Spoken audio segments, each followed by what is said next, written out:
తూర్పుగోదావరి జిల్లా రాజమండ్రి విమానాశ్రయంలో నిన్న టెర్మినల్ కూలిన ప్రాంతాన్ని సందర్శించారు మంత్రి కందుల దుర్గేష్. టెర్మినల్ కూలిపోయిన ప్రాంతాన్ని పరిశీలించి ప్రమాద వివరాలను అడిగి తెలుసుకున్నారు.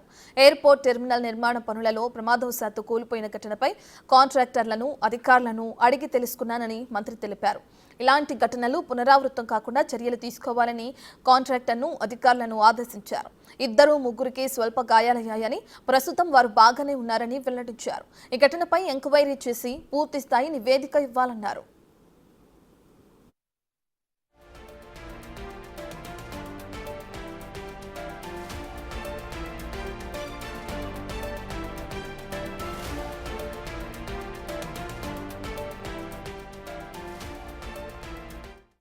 ఏరో బ్రిడ్జ్ మరియు ఈ డిపార్చర్ ఏదైతే ఉందో ఆ ప్లేస్లో జరుగుతున్న కన్స్ట్రక్షన్లో నిన్న మధ్యాహ్నం 12 గంటలకి ఒక ప్రమాదం జరిగింది. ముఖ్యంగా 3 స్పాన్స్కి సంబంధించినటువంటి అరేంజ్మెంట్ జరుగుతుండగా ఎగ్జిక్యూషన్లో కొంచెం ప్రాబ్లం జరిగి అవి సడన్గా కూలిపోవడం జరిగింది.